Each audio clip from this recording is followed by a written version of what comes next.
What's going on, guys? Welcome back to my channel. I'm here with the box office numbers. It's time for Weekend Watch. Predator Badlands opened up at number one with a solid $40 million opening weekend domestically and worldwide with $80 million. Now, $40 million may not seem like a huge number, and it's not gigantic, but it absolutely is a win for Disney. The reason why is because the industry was predicting Predator Badlands was going to open between 30 to 35 million. So for the movie to open up just a little bit higher with a 4 in front of it is absolutely great news that Disney is going to run with, because as we all know, the past year of 2025 has not been good for Disney. Really, the only huge success story of the year for them has been Lilo and Stitch, and that is because that film made $1 billion.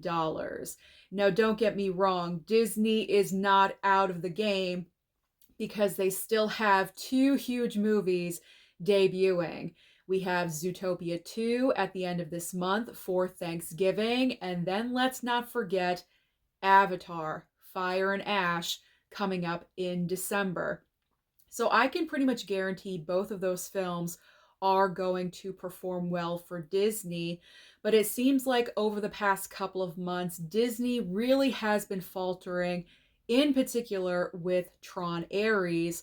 So for Predator Badlands to perform very well with a solid opening weekend number, that's good news for them.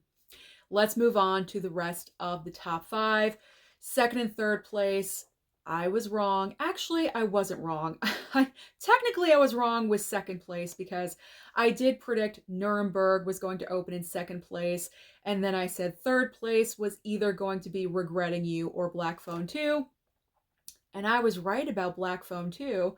So Regretting You, second place with 7.1 million, and Black Phone 2 in third place with 5.3 million. However, the worldwide total for Black Phone 2 is at 120 million. Now, Black Phone 2 just did drop on, I believe it did drop on PVOD, or it's going to very shortly. So it's going to be interesting to see how that does affect the box office totals moving forward. Now, fourth and fifth place. Fourth place is Sarah's Oil with 4.4 million. I did see this movie's poster at my local AMC theater, but I didn't think about mentioning it because the film was just so small. I didn't even see a trailer for this movie. So I just assumed, it's probably going to make a couple of million and disappear very quickly, but at least it did break into the top five. Now, speaking of the top five, in fifth place, that is where Nuremberg landed in fifth place with only 4.1 million. Now let's talk about the brand new movies that will be debuting in theaters this coming Friday. We have three main brand new releases to talk about.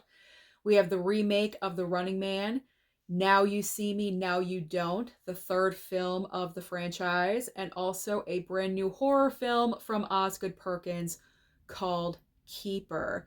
Now, I do plan on seeing all three of these movies in the upcoming weekend. I'm excited.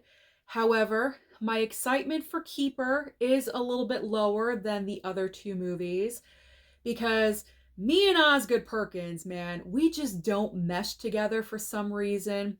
Longlegs, I was disappointed with, and then The Monkey, I just did not really care for. However, I have seen the trailer for Keeper a couple of times. I'm intrigued. I am interested. What is happening in this movie? I don't know. I'm going to go and check it out to see how it is. But I do not have the highest of expectations because I feel like whenever I go to see an Osgood Perkins movie, I am let down, but I am going to be open-minded. However, I do think the other two movies are going to be a lot of fun, and I feel like we need more fun at the box office right now because the month of October was such a dud and such a failure. It was like the lowest October in what, 25 years or something. That is really embarrassing. So we need some fun movies to go and check out. And with the remake of The Running Man, I've seen this trailer pretty much 10, 15 times at this point, and it looks like it's going to be a lot of fun, very entertaining, and I feel the same way about Now You See Me, Now You Don't. So I am looking forward to checking out all of these films. Now, what do I think is going to be one, two, three this time next week? I do think Predator Badlands is going to maintain number one. I'm not really sure how much money the film is going to bring in, but if you cut it in half, big blockbuster movies usually drop off by at least 50%. That would drop it down to 20 million.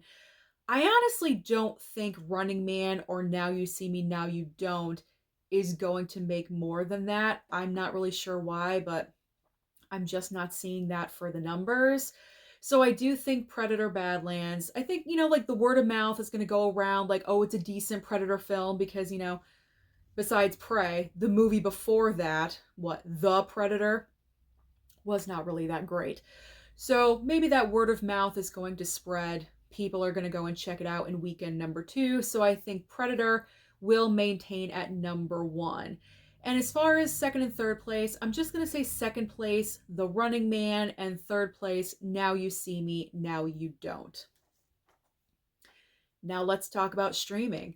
Because as I always say, there's always options on streaming for you. And let me tell you, if you cannot make it to the movie theater at any time this coming week into the weekend, there's no worries because you will be entertained at home. There's so many brand new options for you. Starting off with Netflix, we do have a brand new documentary all about Eddie Murphy called Being Eddie. I enjoy a great documentary, so I will probably want to check this one out. And it's also the start of the romantic Lifetime-esque Christmas movies on Netflix. So the first of these films, we have A Merry Little Xmas. Now over on HBO Max, we have the debut of Eddington on Friday. HBO Max also has their own documentary that they are premiering. We have One to One, John and Yoko. Disney Plus is premiering Freakier Friday.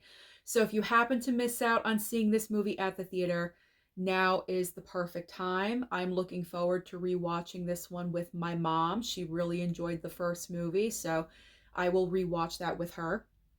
But if you're not into Freakier Friday, there is another option. We have A Very Jonas Christmas Movie. I will bypass on that one. I have no interest in the Jonas Brothers Christmas. Next up on Prime Video, we have a brand new comedy film called Playdate starring Kevin James and also Alan Ritchson. This is an interesting matchup. I would probably want to check this one out, but as you guys know, I did get rid of my Prime Video, so I'm not able to watch this one. I'm not really sure if down the line it will go to another streaming service, but we'll see. We'll see what happens with that. Peacock is debuting Nobody 2. I kind of feel like Nobody 2 was a little bit underrated this year, so if you have not seen it yet, I highly do recommend that you check it out on streaming. This coming week on Paramount Plus, we have the debut of Landman Season 2. I feel like I should be watching this show because anytime I see a little bit of promotion for Landman, I'm kind of interested. Plus, we got Demi Moore in here, and she had such a resurgence in her career with The Substance, and you got her, you have Billy Bob Thornton, and Sam Elliott's in here. I mean, I'm intrigued. Like, maybe I should be watching this show. So possible. Maybe this is my next show that I should be watching. And finally, on Apple TV, we have the debut of Palm Royale Season 2. I highly enjoyed Season 1, so if you guys have not, you're kind of curious about Palm Royale, I am recommending that show. It was a lot of fun to watch. That is currently everything happening at the box office and also on streaming. So comment down below and let me know your thoughts of what movie is going to be, in the 1, 2, 3 this time next week. Do you think Predator Badlands is going to maintain at number 1? Don't forget to like and subscribe before you leave, and I'll see you next time.